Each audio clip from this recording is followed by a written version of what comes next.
Nós experimentamos e vivemos, Pai, em nome de Jesus. Amém. Amém.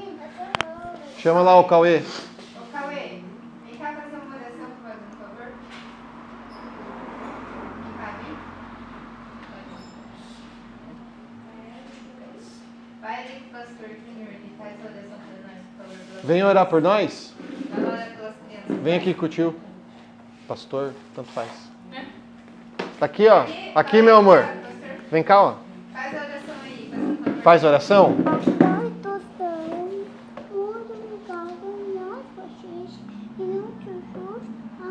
Amém. Vai lá, criançada. Coisa mais linda. Abençoe a tia Elisa também, em nome de Jesus. Em nome de Jesus.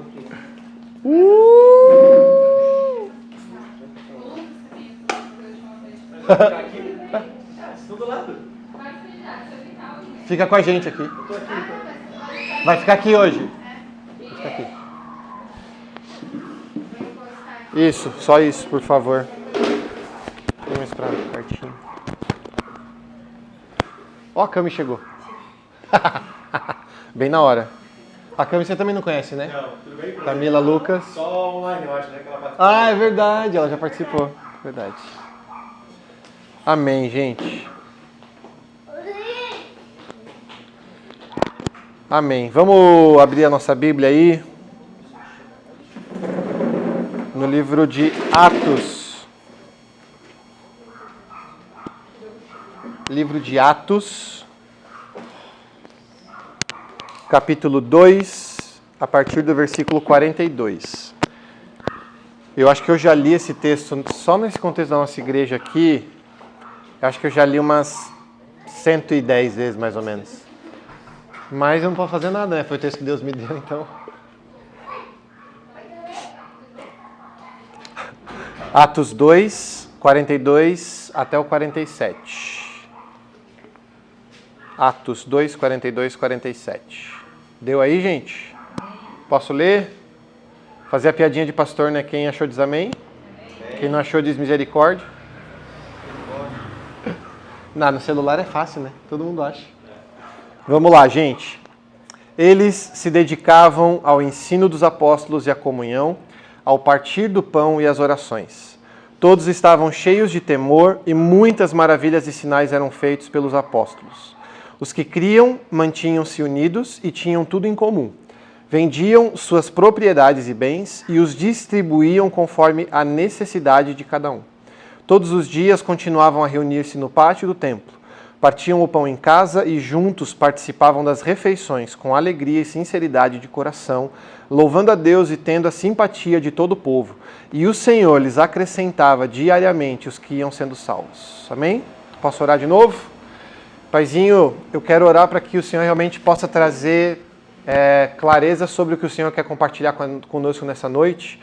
Eu sei, Jesus, que o Senhor tem levantado um povo nesse lugar, Deus, que tem vivido e tem desejado viver algo diferente, Deus, daquilo que temos visto sendo vivido, não por sermos mais especiais ou menos especiais, mas porque o Senhor tem nos levado a uma revelação, Jesus, que tem a ver com aquilo que queremos viver para que você volte para nos buscar. Eu oro, Espírito Santo, que o Senhor se derrame sobre nós, sobre esse lugar, sobre essa casa, sobre essas pessoas, e que essa palavra possa realmente vir como rema no nosso coração, para que nós possamos viver essa verdade, Pai, em nome de Jesus. Amém, Deus. Vou sentar assim de lado, só para a Brena também me ver. Você acaba aqui pra eu olhar pra ele, mas eu não sei fazer. É tipo assim, pode ficar tranquilo. Fecharam tudo. E pior que estão bem agora, né? Amém, gente. Gente, são muitos os conceitos sobre o que é ser igreja, né? Eu vou começar pelo conceito do que as pessoas do mundo pensam e acham ser igreja. Quando você pergunta para alguém que não é cristão, né, que não conhece Cristo, o que é ser igreja, o que é igreja, né? A maioria deles vai dizer que a igreja tem responsabilidade social, que a igreja precisa ajudar os necessitados, né? Até porque a Bíblia fala exatamente sobre isso, sobre os órfãos, sobre as viúvas, né? Existe, até no contexto de Atos mesmo, né? um pouquinho depois aqui de Atos 2, existe ali a história de que o povo da igreja que estava se reunindo ali começou a reclamar. Olha o nível do ser humano, né? Mas enfim, faz parte. Começou a reclamar porque as viúvas e os órfãos não estavam sendo bem cuidados. Por quê? Porque os apóstolos estavam se preocupando com a palavra, com o ensino, mas também com o cuidado desses necessitados, né? E aí o que eles tiveram a ideia? Dos diáconos, né? Eles escolheram 7 homens daquele grupo, que foram homens que eram homens de Deus, que tinham lá todo um porquê de serem escolhidos para isso. E o foco desses caras, gente, era servir a igreja. O foco desses caras era ajudar a não deixar faltar para os órfãos e as viúvas, né, e os necessitados de modo geral, aquilo que a igreja se comprometeu. A gente acabou de ler, inclusive, eles partiam de tudo que tinham. Então não faltava nada para ninguém. Era essa a função principal ali, né? Então eu tenho total certeza, né, que sim, a igreja ela tem uma função social gigantesca, né? Não tem nem como a gente dizer que não. Mas ela não pode ficar só nisso, né? E não é só isso. Não é pouco, mas não é só isso, né?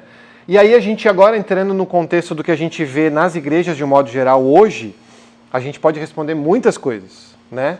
A igreja pode ser um lugar onde você vai para apanhar, né? No bom sentido ou às vezes no mau sentido, né? A igreja pode ser um lugar que você vai para se sentir bem, né, se sentir à vontade, não se sentir mal, não se sentir excluído. A igreja também pode ser um lugar que exclui, que não inclui, né? E aqui eu não estou falando das inclusões que a gente vê no mundo afora, mas estou falando realmente da gente entender também o papel da igreja como aceitar qualquer um do jeito que está. Mas a igreja tem também um papel de ajudar que todos sejam transformados à imagem e semelhança de Deus, né? Como Cristo foi e assim por diante. Então, algumas perguntas que eu acho que são válidas para a gente tentar também entender e responder é: por que a igreja existe? Como a gente pode viver a igreja? E por que o nome é igreja, né? Começando inclusive por essa pergunta, a gente pode olhar várias igrejas no contexto do que a gente vive hoje, a gente pode ter muitas explicações diferentes umas das outras. Mas eu queria que a gente voltasse um pouquinho os nossos olhos para essa igreja primitiva, para essa igreja que a gente leu aqui de Atos, né? Porque lá a gente vê o estabelecimento e o nascimento de todo o conceito de vida em igreja no mundo. Não existe outro lugar na história em que a gente possa ter certeza de que algo estava nascendo e que tinha a principal função de ser igreja, né? A gente vai andando pela história, a gente vai vendo a igreja sendo transformada, reformada, a gente tem muitas coisas que vão acontecendo. Porque a política entra, porque a política sai, porque alguns se sentem fora, né? Tem um videozinho que a Sabrina até me mostrou esses dias, desses vídeos do Instagram e de Reels, e é muito engraçado. Ele fala, Pedro fez tal coisa, daí tal pessoa não gostou daquilo, fez tal igreja, daí tal pessoa não gostou daquilo, fez tal igreja, e assim vai indo, né, até a gente chegar nos dias de hoje, né? E geralmente essa é uma tristeza gigantesca que a gente precisa quebrar de alguma forma em nome de Jesus. Exatamente. Exatamente, era exatamente esse o ponto. A gente tende a achar que as igrejas são estabelecidas por divisão, porque na verdade elas acabam sendo estabelecidas por divisão, né? Essa multiplicação, na verdade, ela não precisa ser dolorida, não precisa ser porque brigou, porque não gostou, mas Deus, ele é um Deus tão criativo e múltiplo, que é óbvio que ele vai dar para as pessoas diferentes visões e as pessoas vão seguindo, né? Agora, uma coisa eu tenho certeza, gente, nosso lugar é indiferente, independente do endereço que nós estamos nos encontrando, né? Sendo num templo oficial, seja numa garagem de uma casa, seja num hospital, seja numa escola, seja no trabalho, né? Essa semana eu fui lá deixar o carro para lavar na Brê e no Mi, aqui na Toyota, né? E, nossa, agora eu fui bem paulista, né? Na Brê, no Mi. E aí ela desceu ali para me atender, né? E ela falou assim, olha que legal, estão se reunindo ali, era 8h30 da manhã, mais ou menos 9 horas, estão se reunindo para orar ali. lá na Toyota, né? Cara, é muito legal você ver que a igreja está se movimentando. É uma igreja ali, né? Não tem pastor. Tem gente ali que está conduzindo, que está dando as coisas, né? Fazendo as coisas acontecerem. Assim a gente precisa entender, né? E viver. Então, exatamente porque a gente quer ver essa visão de Atos sendo restaurada, eu quero trazer realmente alguns conceitos, né? Para a gente entender, viver esses conceitos conforme a Bíblia nos informa, né? E a primeira coisa que eu quero trazer para nós é da onde vem a palavra igreja. Porque o nome é esse, né? A palavra igreja vem do grego, tá, gente? É um prefixo e uma raiz, tá? O prefixo ek, ou ex, tem também com ex, né? Tanto faz. E esse prefixo que ele quer dizer fora de, ou a partir de, tá? Ele tem esses dois significados, né? Essas duas traduções. Para nossa professora ainda não finalizada de letras, né? Mas para nossa letrista... Letróloga. Nossa! É bonito. Meu Deus! É Não, mas prefixo você sabe explicar o que é, porque eu... antes da palavra. Por exemplo, quando a gente vai falar... Remarcar. Isso. Um prefixo re ali, né? Isso. Muito obrigado Tem pela... o sufixo também que no final. Muito obrigado pela sua explicação. Não dá corda, não. Mas ela é mestre, só precisa uma foto. Então, o prefixo ek, fora de, Parabéns. fora de e a partir de. E a raiz dessa palavra do grego, ela é do verbo kaleo, tá? Que quer dizer chamar.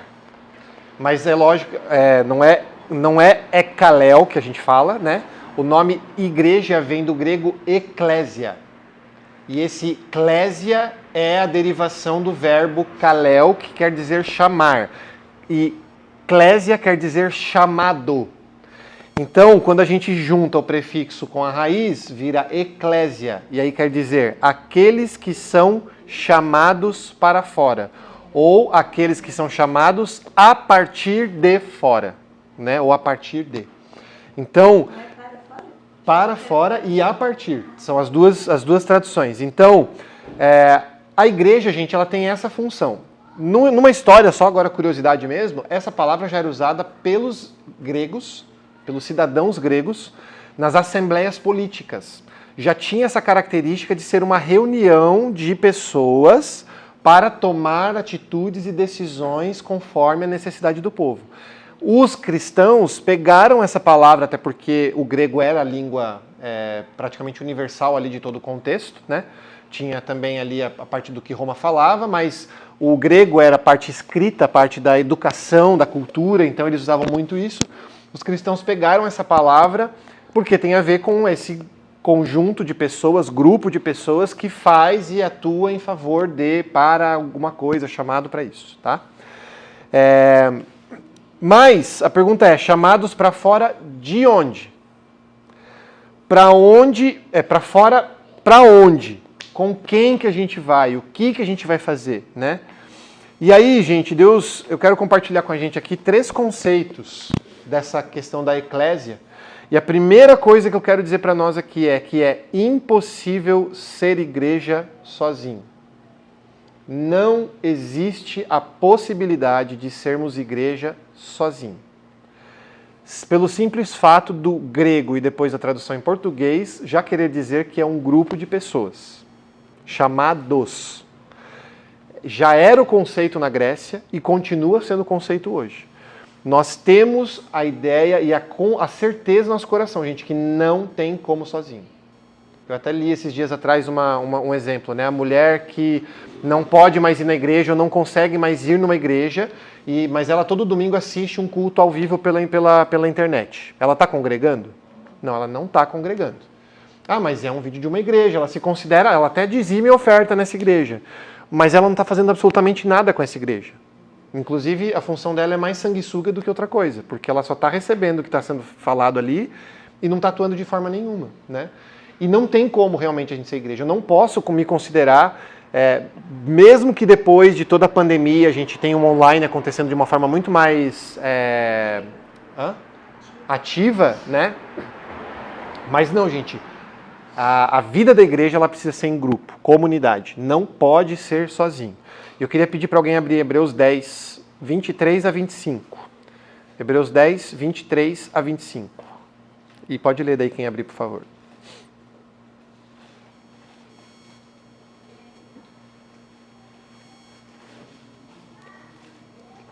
Hebreus 10, 23 a 25.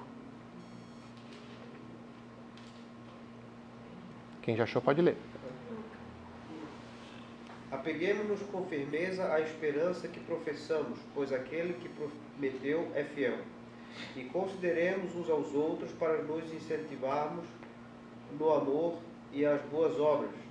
Não deixemos de reunir-nos como igreja, segundo o costume de alguns, mas procuremos encorajar-nos uns aos outros, ainda mais quando vocês veem que se aproxima o dia. Eu acho muito interessante o autor de Hebreus falar, né?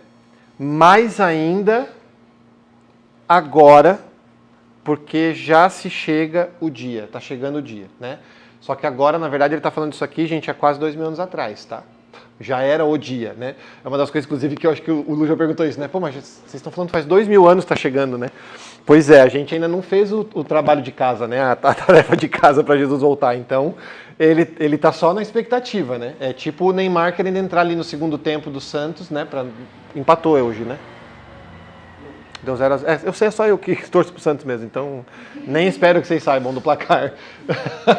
Mas Jesus está na expectativa de que isso aconteça, de que a igreja possa realmente vir, né? Mas o autor de Hebreus, ele traz ali, gente, algo muito interessante. Gente, fica firme naquilo que Deus prometeu. E ele fala, para que a igreja existe? Para incentivar o amor e as obras uns aos outros, vivendo uns com os outros. Então, assim, gente, primeira coisa dentro do impossível ser igreja sozinho é porque a igreja é lugar de crescimento. A igreja precisa fazer crescer. E a igreja precisa crescer. Isso é algo natural da igreja. A igreja pode e precisa crescer. Não só em quantidade, porque isso também faz parte, mas também, eu vou falar qualidade, mas até no contexto do que a gente conhece da realidade de Deus e das coisas de Deus. Então, a primeira coisa é que é o lugar de crescimento. E, gente, não tem como a gente crescer se não for uns aos outros, uns com os outros. Não tem. Você não cresce. Se você pegar um bebezinho e deixar ele sozinho, ele vai crescer? Ele vai conseguir se alimentar? Ele não vai. Então não existe a possibilidade de andar sozinho. A igreja é lugar de amadurecimento. E olha que interessante, vocês sabem o que Deus usa para amadurecer a gente? Ofensa, chateação. Que legal, né? Muito bom a gente escutar isso, né? Mas Deus coloca as provas e a gente vai saindo dando glória a Deus, né? Não tem muito o que a gente fazer. Muito pelo contrário, gente. Hã? A Brenda tem um novo termo que a gente usa bastante, terrivelmente bom. Maravilhosamente terrível. Maravilhosamente terrível. Ou terrivelmente maravilhoso também pode ser, né? Fica bonito os dois. Gostei. Então vamos aderir a essa frase. Mas é um lugar de amadurecimento. E nós vamos amadurecer. Gente, a árvore só cresce quando se poda. Não cresce de outra forma. E poda machuca, porque é tesoura cortando no galho, no lugarzinho ali, né? Em algo que está vivo, né? A igreja é lugar de convívio. A gente leu em Atos, a gente falou agora aqui também em Hebreus. Não tem como ser igreja sem convívio. Não dá, não existe a possibilidade de eu falar que eu estou numa igreja, mas não saber nem o nome das pessoas que estão ao meu redor ou comigo, né? E lugar de encorajamento. Gente, o que o Lu e a Elisana passaram esses dias aí, a gente orar por eles é o mínimo que a gente pode fazer. É o mínimo que a gente pode fazer. Por quê? Porque passaram por dificuldades, situações que foram complicadas. E o nosso papel aqui é qual? É trazer eles para perto, junto, né? E encorajar eles a se manter firme, né? Glória a Deus que quando eu mandei a mensagem, a resposta dele já foi, eu já sei, fica tranquilo, Jesus está cuidando de todas as coisas, a gente não tem nenhuma dúvida nesse sentido. Mas ele podia também estar muito revoltado e chateado e tudo mais, porque foram muitas coisas ao mesmo tempo, né? E o meu lugar, o nosso lugar de igreja, é nós sermos encorajadores uns dos outros, né? Deixa eu só desligar a moto. Não, só vou esperar desligar a moto para falar. Aí. Então, é impossível ser igreja sozinho. É um lugar de crescimento, é um lugar de amadurecimento, é um lugar de convívio e é um lugar de encorajamento. A igreja tem essa função. A segunda coisa que a gente perguntou ali, né, para onde, como, quando, né? A gente quase vai fazer um Globo Repórter de igreja, né? Para onde vive, o que faz, o que come e assim por diante, né? Mas a segunda coisa que eu quero trazer para nós é que a igreja, ela tem a função de sermos chamados para fora das coisas do mundo. Ai, que coisa mais linda. Para quem está ouvindo o áudio, nesse momento o Levi veio trazer o desenho lindo dele para mostrar para a mamãe. E agora voltou. Gente, a igreja é o grupo de pessoas que foram chamados para fora das coisas do mundo. Esse para fora que a gente falou é para fora do mundo. Deus nos chamou para fora desse mundo. Eu queria pedir para alguém abrir lá em 1 João 2, de 15 a 17. 1 João 2, 15 a 17.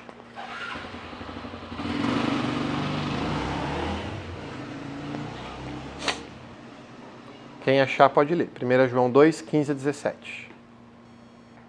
Não ameis o mundo nem as coisas que há no mundo. Se alguém amar o mundo, o amor do Pai não está nele. Porque tudo que há no mundo, a concupiscência da carne, a concupiscência dos olhos e a soberba da vida, não procede do Pai, mas procede do mundo. Ora, o mundo passa, bem como a sua concupiscência, aquele, porém, que faz a vontade de Deus permanece eternamente. Aleluia.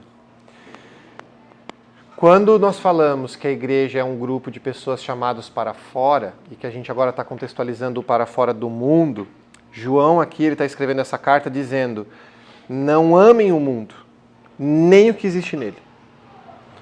Então, quando a gente fala para fora do mundo, a gente está falando realmente das coisas que o mundo pode oferecer. E o contexto mundo que a gente fala aqui é o contexto carnal, né? Porque daí ele fala ali dos desejos da carne, os desejos dos olhos e a arrogância, né? Ou a concupiscência da carne, dos olhos, né? E o orgulho ali. Porque tudo isso não provém do Pai, mas provém do mundo, né? E aí ele termina dizendo: o mundo e os seus maus desejos vão passar, mas aquele que faz a vontade de Deus permanece para sempre. Gente, se o mundo e as coisas que existem nele vão passar, se eu não estiver fora desse mundo, o que vai acontecer comigo? Eu vou passar junto.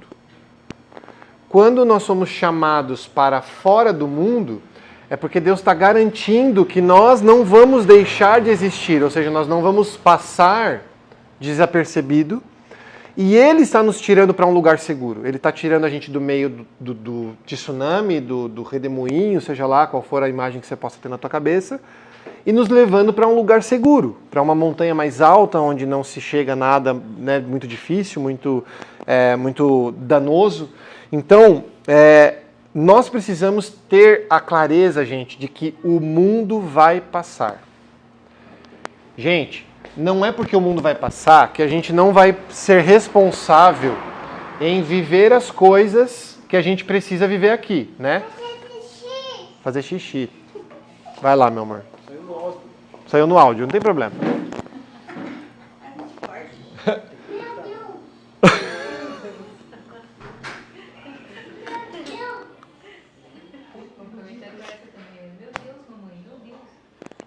Sensacional.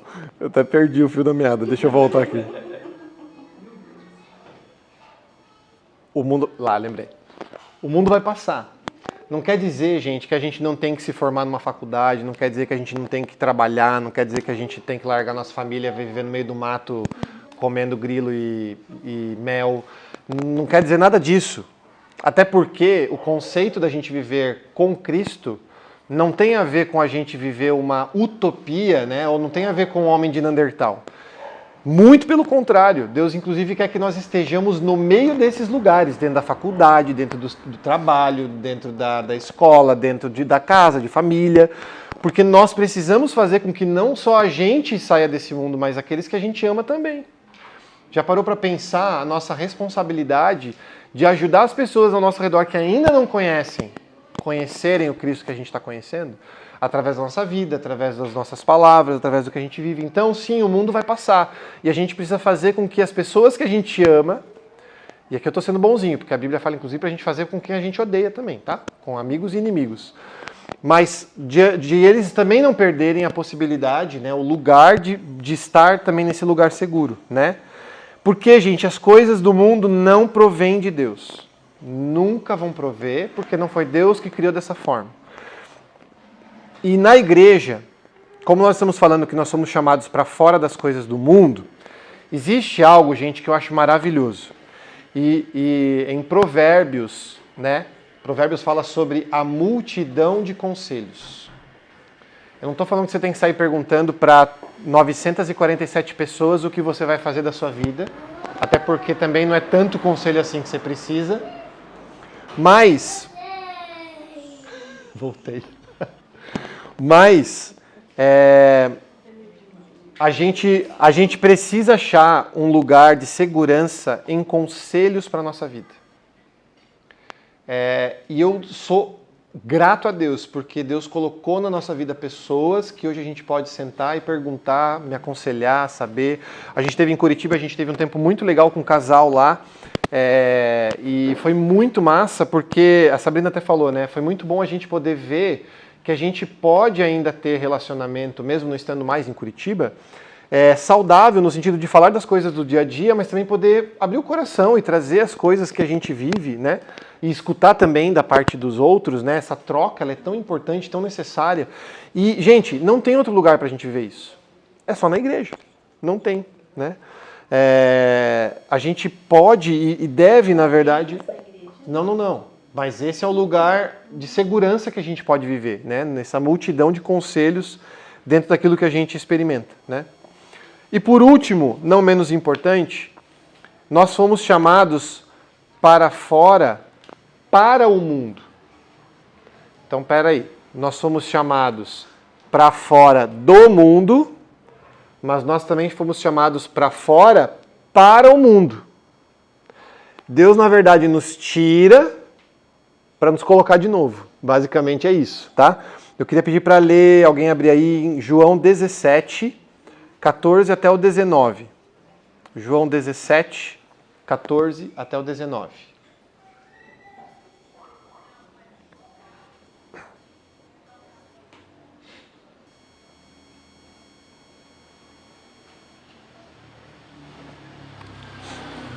João 17, 14 a 19. Se achou, leia, por favor.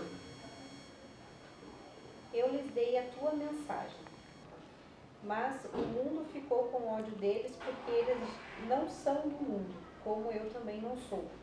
Não peço que os tires do mundo, mas que os guardes do maligno. Assim como eu não sou do mundo, eles também não são. Que eles sejam os teus por meio da verdade. A tua mensagem é a verdade. Assim como tu me enviastes ao mundo, eu também os enviei. Em favor deles, eu me entrego completamente a ti. Faço isso para que, de fato, eles também sejam completamente teus. Amém. Gente, esse texto aqui é o finalzinho da história de Jesus antes de ser entregue na cruz. E ele está orando isso aqui no Getsemane. Ele está falando, olha, eu não estou pedindo para o Senhor tirar eles desse mundo. Mas eu estou pedindo que o Senhor guarde eles do maligno, né? Então, quando eu falei ali, né, de que ele nos tirou, né, somos chamados para sermos para fora do mundo, eu até quis evitar de falar para fora do mundo, porque esse texto daí vai contradizer, né? Porque ele está falando, não é para tirar do mundo. E é exatamente isso. Deus não quer que nós saiamos desse mundo. Deus quer que a gente permaneça aqui. Nós saímos das coisas desse mundo, das vontades desse mundo, para apresentar um novo lugar para as pessoas que estão aqui também, assim como foi apresentado para nós. Então... Oi? Exatamente. Nós não somos do mundo, foi o que Jesus falou ali, assim como eu também não sou, foi o que Jesus disse, mas nós não saímos do mundo, porque Jesus também falou, eles não vão sair, eu não estou pedindo para o Senhor tirar. Eu estou pedindo para que o Senhor guarde eles do maligno. Protege eles das coisas do mal. Protege ele das coisas que esse mundo pode oferecer. Mas não tira eles de lá. E por que não tirar, gente? Seria tão mais fácil eu aqui orar agora e falar, Jesus, eu te aceito como meu Senhor e Salvador. Só fica a roupinha, né? Aquelas cenas clássicas do arrebatamento, né? Que todo mundo já viu essas cenas, né? E eu, sinceramente, não acho que vai ser dessa forma, mas muitas pessoas mostram dessa forma em filmes e séries e tudo mais, né? Que é o corpo sendo apagado, simplesmente a roupa caindo no chão, né? Desse jeito. Não. Você acha que não? Eu acho que não. Então tem que estar bem vestido sempre. Tem que estar bem. Exatamente. Pensa a roupa furada, né? Pensa. Não dá. Não. Porque você não vive dessa forma. Porque o corpo sumindo. Não, mas não acho que não. A roupa, não faz sentido a roupa que a gente tiver. Não. Vai ser glorificado, né? Não faz sentido. Na verdade, eu acho que a gente vai estar com outra roupa de qualquer jeito, mas não acho que vai fazer assim, desse jeito. Mas falando português, claro. Meu cérebro foi parar agora. Vou deixar pra sexta-feira. Isso, boa. Porque daí o corpo não faz sentido sumir também. Não, então tá bom. A gente depois conversa sobre isso. Dessa terra, daí não faz sentido o corpo sumir também. Ah, isso Se é a roupa verdade. não some, o corpo não some também. Boa. Mas é que o nosso corpo vai ser glorificado. É um outro corpo. Mas enfim, o meu ponto aqui é só para dizer que ele não vai tirar a gente desse mundo até que tudo se concretize, né? Porque, gente, ele não quer só a mim ou só a você. Ele quer salvar a humanidade. E ele precisa da gente. Vou refazer essa frase. Ele não precisa, mas ele ama ter a gente para poder partilhar disso. Ele deseja viver dessa forma. Nós fazemos parte desse contexto. Então, não, ele não pediu para que nós saiamos do mundo. Mas nós saímos das coisas do mundo, conhecemos aquilo que é de Cristo e apresentamos para o mundo as coisas que ele também apresentou. Por quê, gente? Porque quando nós temos Cristo, nós nos tornamos como estrangeiros de um reino que é infinito. E eu acho tão lindo a gente poder imaginar e entender que nós somos chamados para representar, não é qualquer rei. Se a dona Leir estivesse aqui, eu ia falar do presidente, não ia dar muito certo. Ela ia falar que se dane o presidente, né? Mas o que eu quero trazer aqui para nós é, pensa numa pessoa muito importante que você conhece. Não necessariamente politicamente, tá? Mas o que você faria se ela te chamasse e falasse assim, você a partir de agora vai ser meu representante. Você que vai me representar nas reuniões, na mídia, em todos os lugares. Você vai ser o cara que vai me representar, né? Olha o peso de responsabilidade que a gente recebe, né? Sendo representante de alguém muito importante. Que dirá do Deus Todo-Poderoso, Criador dos céus e da terra? Então, assim, não tem como a gente não entender dessa forma o quão necessário é nós não só sermos retirados, né, chamados para fora do mundo, mas também sendo colocados nesse mundo por causa do reino que a gente está representando, né? É lindo a gente entender a ideia de quando a Bíblia fala sobre o enxerto. Gente, eu acho isso eu ia falar biologia, mas não é biologia, do mato lá de planta Hã? Não, mas é que tem um nome que é o nome de planta. Não é biologia, Biologia. Enfim, eu acho lindo, né? Botânica, exatamente. Eu acho lindo, gente, a gente vê um negócio que Deus criou que é doido, né? Você pega uma árvore X, aí você pega um galho Y, coloca esse galho Y na árvore X, e ele é alimentado pela árvore X, mas ele continua sendo um galho Y. Ele não muda, tá? Ele continua sendo e tendo esse conceito. Então assim, a gente é alimentado por algo que foi criado para os judeus, mas não tem nenhum problema da gente continuar sendo o gentil da história. Porque da mesma forma que o judeu está sendo alimentado por esse tronco principal, nós mesmo como gentios também estamos sendo alimentados da mesma forma. Então, nós fomos enxertados nesse lugar, mas não é porque a Y continua sendo Y que ela não está anexada ou representando a árvore X, né? O contexto ali do que a gente está falando. E é muito legal quando a gente lê nesse texto aqui de João que nós fomos guardados pelo Espírito Santo e pela palavra. Jesus está orando aqui falando o seguinte: Pai, guarda eles na sua palavra, porque a sua palavra é a verdade. A Cí leu ali na versão mensagem, né? A palavra era mensagem, mas é exatamente essa ideia. Nós, e eu acho isso tão maravilhoso quando a gente entende, que nós não temos uma mensagem para pregar. Nós somos a própria mensagem a ser pregada. Quando nós conhecemos e vivemos a profundidade de Deus nessa verdade, nesse conceito. Então nós fomos chamados sim para fora desse mundo, mas também nós somos chamados para o mundo.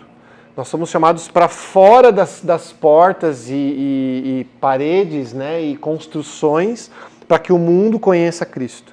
Para a gente terminar, eu queria ler agora Mateus 28, do 18 até o 20.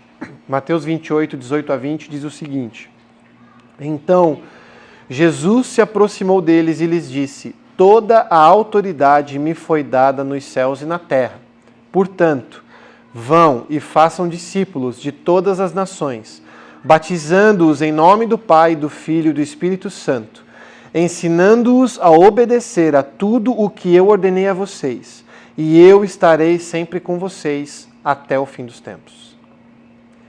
Jesus começa dizendo o seguinte, aqui já ressuscitado, ele diz o seguinte: toda a autoridade me foi dada no céu e na terra. Então assim, agora o que eu falar aqui para vocês, a partir de agora, entendam que é com autoridade.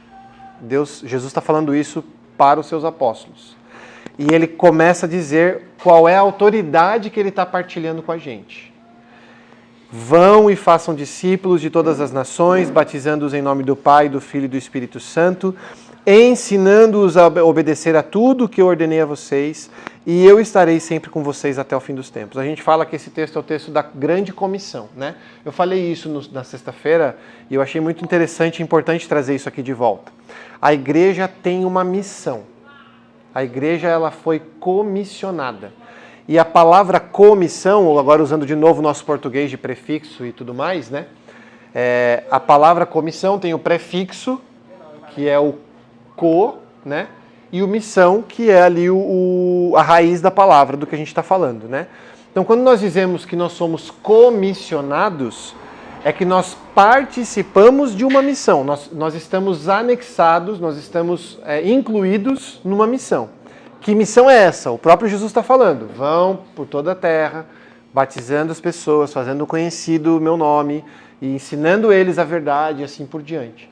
Então a igreja, gente, e aí agora a igreja realmente, o grupo, né, tem uma responsabilidade de permanecer fazendo a missão que Jesus veio fazer acontecer e continuar sendo verdade no meio desse povo, no meio do mundo, né? Jesus já não está mais entre nós, ele deixou o Espírito Santo para que fosse um representante dele aqui e a gente pudesse realmente fazer essa verdade acontecer e essa missão acontecer, né?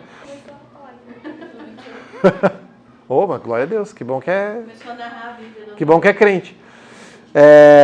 E qual que é essa grande comissão, gente? Essa grande missão que Jesus nos traz como igreja é fazer o reino de Deus conhecido. Gente, a gente nasceu para adorar o Senhor e essa adoração faz com que o reino dele seja conhecido no nosso meio. É para isso. Semana passada a gente falou sobre a glória sendo manifesta no meio dos que são dele, né? E eu quero complementar dessa forma, porque a glória, né, nós adorando, quando a gente adora o nome dele, a gente se coloca nesse lugar de estar sendo representante dele nessa terra, fazendo com que o reino seja conhecido pelas pessoas. Gente, a nossa função como igreja é essa. Essa é a função da igreja. A igreja não tem função de ser bonita, ou de ser instagramável, ou qualquer coisa que a gente possa imaginar nesse contexto do que a gente vive nos dias de hoje. A igreja tem a simples função de representar o reino no meio dessa terra. E é o reino de Cristo. Não o reino de um homem, não o reino de uma mulher, não o reino de grupo de pessoas, mas o reino de Cristo, porque ele é o cabeça da igreja. A gente simplesmente é membro de tudo isso, né? Então, nós podemos, e o meu convite, o convite que Deus realmente fez para mim, para nós, nessa noite, é que a gente possa viver a verdadeira igreja. viver a verdadeira igreja, viver o verdadeiro conceito de igreja, o verdadeiro conceito de eclésia, chamados para fora, chamados para fazer com que o reino seja conhecido, representar Cristo no meio das pessoas, no meio de onde a gente convive, no meio de onde a gente foi colocado. Eu não preciso ter um chamado ministerial, gente. Não preciso ter um chamado ministerial para eu fazer o reino ser conhecido. Não preciso ter um chamado ministerial para eu ser um mestre, um evangelista, ou seja lá o que for, porque Deus vai me usar onde eu estou, com essa característica, com esse ministério que Ele me deu, no meio das pessoas que eu estou convivendo. Eu não preciso ser um pastor em tempo integral para ser abençoador, né? Nos tempos que Deus tem me feito entregar iFood e mercado, é muito legal a gente poder abençoar a vida das pessoas dessa forma. E é muito legal ver as pessoas com um simples sorriso, com uma demonstração ali de gentileza, né? Quão diferença faz para a vida da pessoa, né? Acho que todo mundo aqui já deve ter ouvido em algum momento na vida aquela célebre frase de quem é de Cristo, né? Você tem algo diferente, né? Tem gente que fala que chama de energia, aura, né? Uma luz. Vai na clínica e fala assim, tem uma Energia, É Cristo, gente, não tem outra explicação, né? E por que é diferente, gente? Porque nós somos tirados do mundo. A gente não é igual. Quando a gente... trabalha comigo, ela fala assim, gente, diferente, me faz tão bem. E glória a Deus por isso. Tem que conhecer Jesus que vocês pra mim. É bom, é bom, é bom. É só mais 10 centavinhos. É verdade. Logo, logo ela está aqui. Então, glória a Deus que nós podemos ter esse conceito, gente. E, de novo, viver essa verdade é algo que Deus trouxe no nosso coração quando a gente estava vindo para cá, para Itajaí. Já era algo que Deus já ardia no nosso coração. E eu sei que Ele realmente quer plantar isso na nossa vida, no grupo que está se reunindo nesse lugar e aqueles que vão chegar e os lugares que isso vai chegar. Que Deus realmente já vá concretizando e confirmando isso na nossa vida, né? Em nome de Jesus. E eu quero